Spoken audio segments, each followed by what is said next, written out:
yang biasa sehari-harinya hanya cuma di toko, dan pada kesempatan kali ini mengganti anak bapak yang kebetulan sedang yudisium di pondok. Anak-anakku sekalian, kewajiban kita sebagai umat muslim adalah menuntut ilmu, dan ilmu itu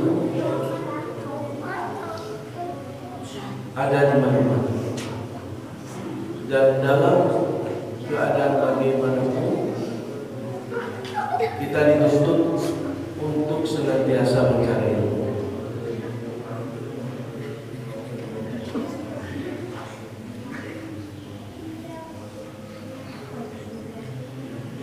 Sesuai dengan sabda Rasulullah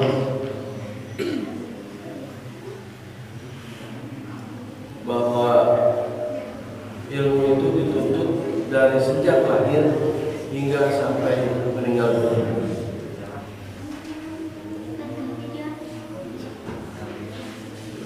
Dalam kesempatan yang berbahagia ini,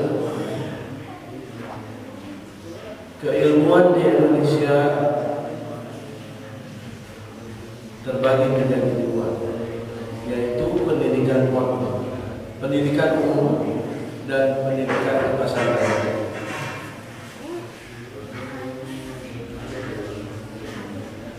Bisa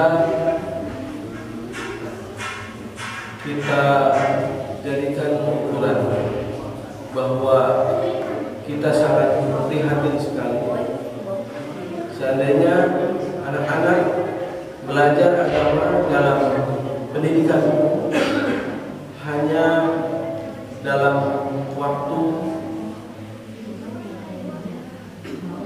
2 jam atau 2 jam pelajaran dalam satu. Sedangkan di pondok pesantren itu setiap hari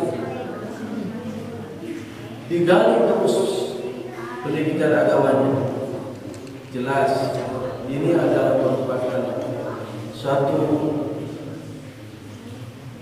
arahan yang bagus untuk kita menjadi ataupun masuk ke dalam pendidikan pesantren. Ada di sini yang berniat untuk masuk pondok? Alhamdulillah. Begitu indahnya suasana pondok. Kita bersama teman-teman yang lain, mulai dari kegiatan sholat subuh, belajar agama, belajar ilmu-ilmu yang lain, semua disusun dalam kurikulum pondok untuk menjadi seorang muslim yang kapal. Katakanlah kalian nanti setelah lulus dari pondok itu akan menjadi muslim yang betul-betul memahami agama Islam.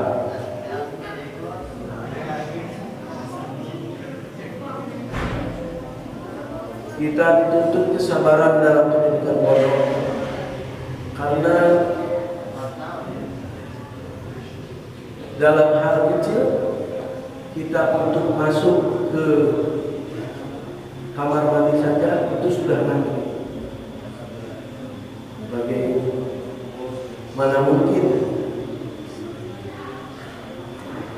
tempat mandi yang sedikit digunakan oleh ribuan santri untuk bisa mandi ataupun wudu pada pagi hari. Selain itu, dalam hal makan pun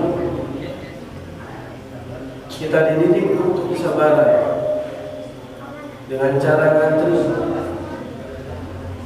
dengan makanan yang sama. dan semua itu mendidik untuk kita lebih bersabar dan bertawakal dalam pendidikan Allah.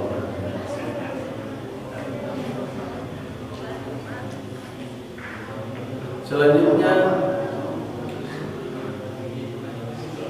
kita sebagai seorang muslim juga harus mempunyai rencana dalam mau kemana kita memasuki langkah pendidikan ke depan.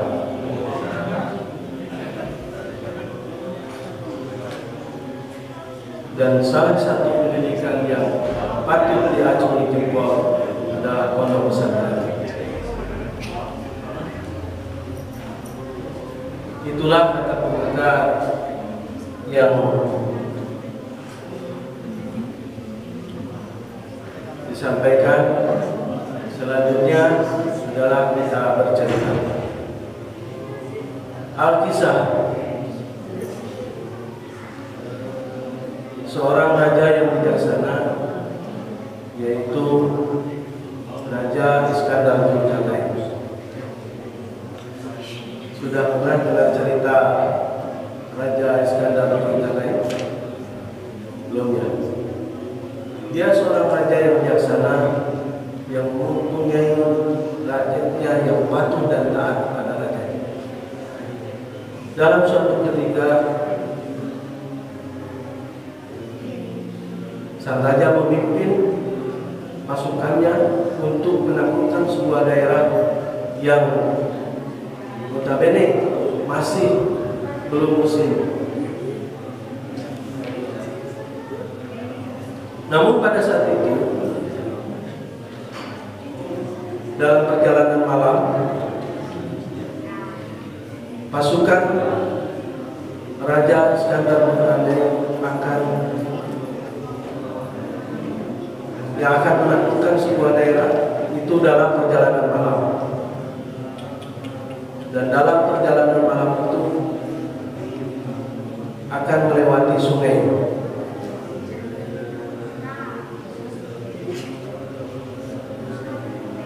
Pada saat melewati sungai itu, sang raja bertitah untuk semua pasukan, apabila kalian nanti melalui sungai itu, ambillah apa yang kamu injak selama melewati sungai itu. Kemudian berjalanlah pasukan itu melewati perjalanan melewati sungai yang tadi diceritakan. Terbagi 3 golongan. Yang pertama yaitu pasukan yang mengambil apa yang dia injak seperlunya. Dan golongan yang kedua, anggota pasukan yang dengan semangat dia masukkan apa yang dia injak ke dalam tasnya. Ada yang ke dalam sakunya, ada yang ke dalam bajunya. Pokoknya yang dia injak dia masukkan. Dan golongan yang ketiga adalah golongan yang tidak mengambil satupun dari yang dia injak karena berpikiran bahwa jelas yang diinjaknya itu pasti batu kali. Setelah sampai ke tempat menyeberang dari sungai itu,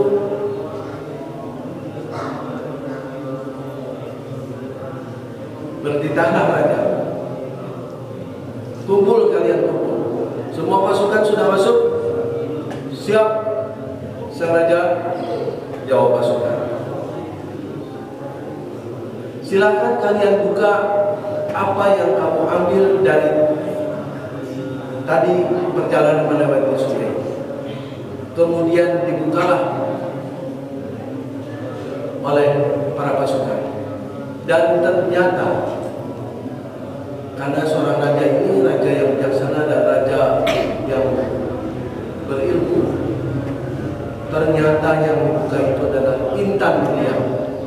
Masya Allah. Tiga sikap tadi. Kalau yang pertama yang hanya mengambil secukupnya, dia beranggapan bahwa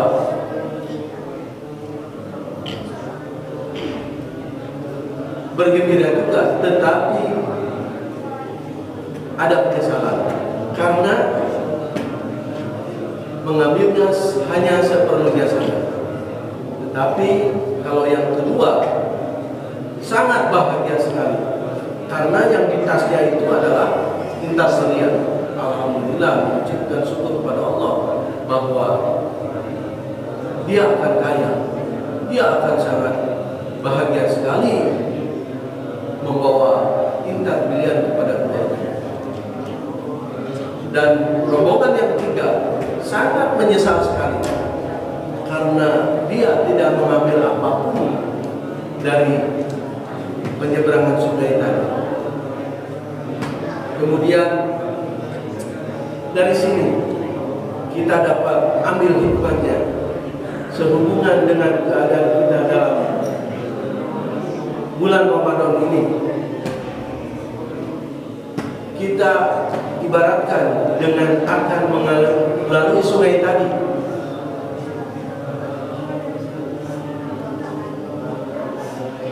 Apakah kita hanya mengambil secukupnya saja dari perjalanan bulan Ramadan ini? Artinya berpuasa ya berpuasa, tetapi dia tidak tadarus, dia tidak iktikaf, dia tidak membuat amalan yang bermanfaat untuk selama puasa. Apakah akan masuk kepada golongan yang kedua yang senantiasa mengambil apapun amal ibadah yang berjalan selama bulan Ramadan? Kita bertadarus, kita beriktikaf, kita berpuasa, kita beramal soleh dan beramal-amal lainnya, semuanya itu adalah masuk golongan yang kedua. Ciri bersyukur kepada Allah. Dan yang ketiga adalah yang berpuasa biasa-biasa saja. Dia tidak bertadarus, dia hanya sebatas melaksanakan puasa saja. Bahkan puasanya itu puasa yang biasa-biasa saja, hanya menghentikan makan dan minum sebelum tergelincirnya matahari, dari mulai fajar sampai tergelincirnya matahari.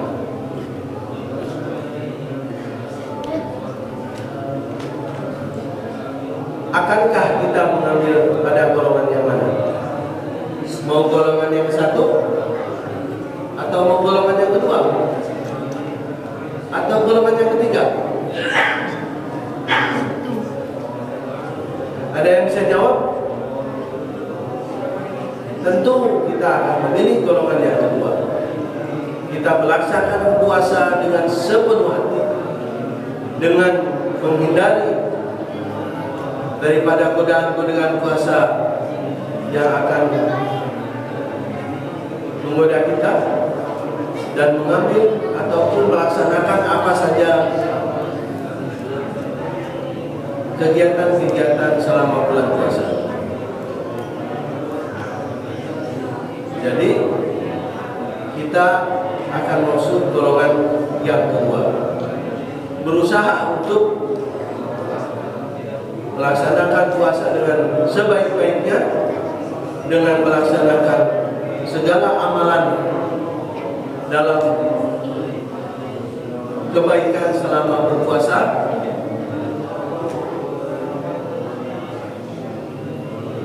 dan apakah kita tidak akan mendapatkan apa-apa dari puasa. Semoga apa yang barusan Bapak sampaikan ada bisa mengambil hikmahnya. Mudah-mudahan kita semua diberikan senantiasa kekuatan oleh Allah Subhanahu wa Ta'ala untuk berpuasa dengan sebenar-benarnya dan memenuhi segala amal ibadah dalam berpuasa. Billahi taufiq wal hidayah. Wassalamualaikum warahmatullahi wabarakatuh.